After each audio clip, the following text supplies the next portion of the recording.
Wherever you go, whatever you do, throw a little at it. Omax, Vest and Briefs.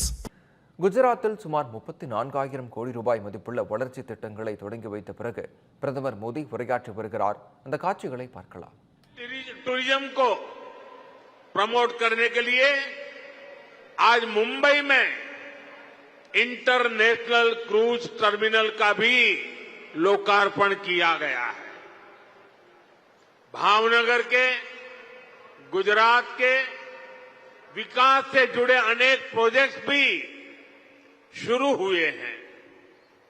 मैं सभी देशवासियों को और गुजरात के लोगों को भी बहुत बहुत शुभकामनाएं देता हूं. साथियों, भारत आज विश्व बंधु की भावना से आगे बढ़ रहा है. दुनिया में हमारा कोई बड़ा दुश्मन नहीं है. सच्चे अर्थ में अगर हमारा कोई दुश्मन है तो वो है दूसरे देशों पर हमारी निर्भरता. यही हमारा सबसे बड़ा दुश्मन है और हमें मिलकर भारत के इस दुश्मन को निर्भरता वाले दुश्मन को हराना ही होगा. हमें ये बात हमेशा दोहरानी है. जितनी ज्यादा विदेशी निर्भरता उतनी ज्यादा देश की विफलता. विश्व में शांति, स्थिरता और समृद्धि के लिए दुनिया की सबसे बड़ी आबादी वाले देश को आत्मनिर्भर बनना ही होगा. हम दूसरों पर आश्रित रहेंगे तो हमारा आत्मसम्मान भी चोटिल होगा.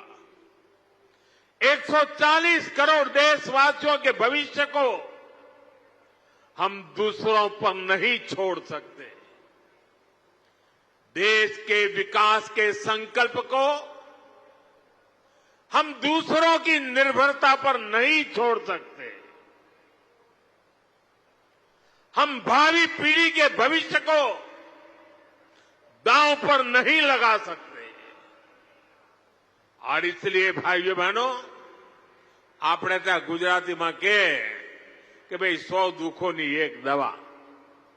100 दुखों की एक ही दवाई है और वो है आत्मनिर्भर भारत. आत्मनिर्भर भारत. लेकिन इसके लिए हमें चुनौतियों से टकराना होगा. हमें दूसरे देशों पर अपनी निर्भरता लगातार कम करते जाना होगा और अब भारत को आत्मनिर्भर बनकर दुनिया के सामने मजबूती के साथ खड़ा होना ही होगा. भाइयों और बहनों, भारत में सामर्थ्य की कोई कमी नहीं है. लेकिन आजादी के बाद कांग्रेस ने भारत के हर सामर्थ्य को नजरअंदाज किया. इसलिए आजादी के 6-7 दशकों बाद भी भारत वो सफलता हासिल नहीं कर पाया जिसके हम हकदार थे. इसके 2 बड़े कारण रहे.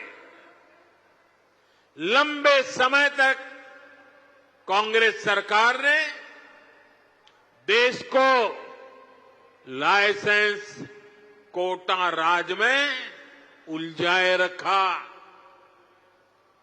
दुनिया के बाजार से अलग थलग रखा। और फिर जब ग्लोबलाइजेशन का दौर आया तो सिर्फ इंपोर्ट का ही रास्ता पकड़ लिया गया और उसमें भी हजारों लाखों करोड़ों के घोटाले कर दिए गए। कांग्रेस सरकारों की नीतियों ने देश के नौजवानों का बहुत नुकसान किया। इन नीतियों ने भारत की असली ताकत को सामने आने से रोक दिया। साथियों, देश का कितना नुकसान हुआ है, इसका एक बहुत बड़ा उदाहरण हमारा शिपिंग सेक्टर है। आप भी जानते हैं कि भारत सदियों से दुनिया की एक बड़ी समुद्री ताकत था। हम दुनिया में शिप बिल्डिंग के सबसे बड़े सेंटर हुआ करते थे। भारत के तटीय राज्यों में बने जहाज देश और दुनिया के व्यापार कारोबार को गति देते थे। यहां तक कि आज से 50 साल पहले तक भी हम भारत में बने जहाजों का उपयोग करते थे। उस दौर में भारत का 40% से अधिक इंपोर्ट एक्सपोर्ट देश में ही बने जहाजों से होता था। लेकिन फिर देश का शिपिंग सेक्टर भी कांग्रेस की कुनीतियों का शिकार हो गया। कांग्रेस ने भारत में जहाज निर्माण पर जोर देने के बजाय विदेशी जहाजों को किराया भाड़ा देना बेहतर समझा। इससे भारत में शिप बिल्डिंग इकोसिस्टम ठप हो गया। विदेशी जहाजों पर निर्भरता ये हमारी मजबूरी बन गया।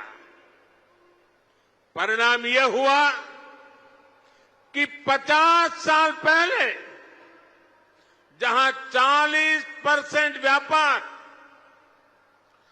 भारतीय जहाजों पर होता था, वो हिस्सा घटकर सिर्फ 5% रह गया। यानी अपने 95% ट्रेड के लिए हम विदेशी जहाजों पर निर्भर हो गए। विदेशी जहाजों पर इस निर्भरता का हमें बहुत बड़ा नुकसान उठाना पड़ा। साथियों, में आज देश के सामने कुछ आंकड़े आप सबके सामने रखना चाहता हूं। देशवासी ये जानकर हैरान रह जाएंगे कि आज भारत हर साल करीब $75 बिलियन यानी लगभग 6 लाख करोड़ रुपए 6 लाख करोड़ रुपए विदेशी शिपिंग कंपनियों को शिपिंग सर्विसेज के लिए देता है, किराया देता है। ये आज भारत का जितना डिफेंस बजट है करीब करीब उतना पैसा किराए में दिया जा रहा है.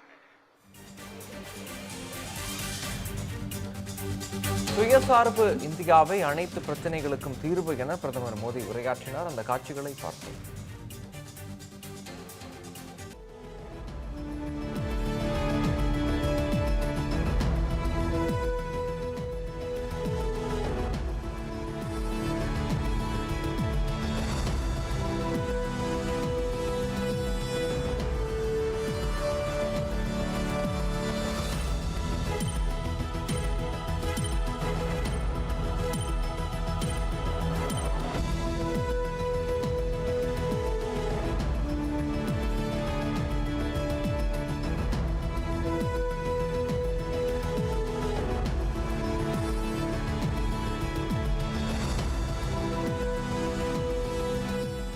இது குறித்த கூடுதல் தகவல்களை வழங்க செய்தியாளர் கவியரசன் நம்மோடு இணைப்பில் காத்திருக்கிறார். கவியரசன், வணக்கம். முழு விவரங்கள். வணக்கம் நவீனா. பிரதமர் நரேந்திர மோடி அவர்கள் அவருடைய சொந்த மாநிலமான குஜராத்துக்கு போயிருக்கிறாங்க.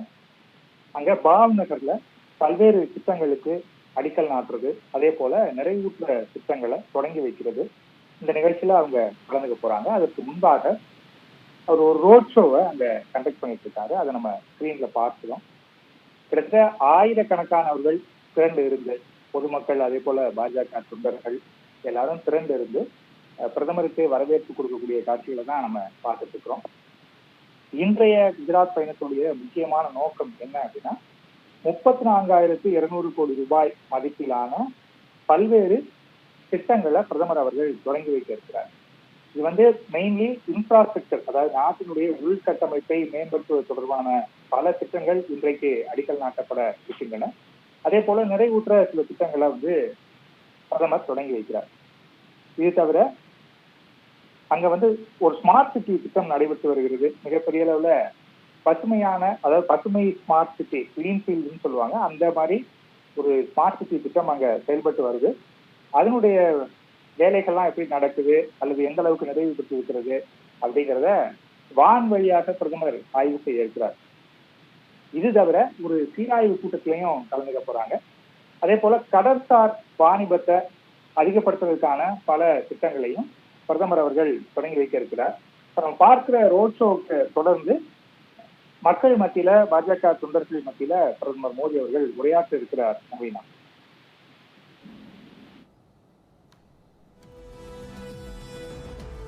முழு விவரங்களுக்கு நன்றி Kaviyarasan.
Wherever you go, whatever you do, throw a little at it. Omax, Vest and Briefs.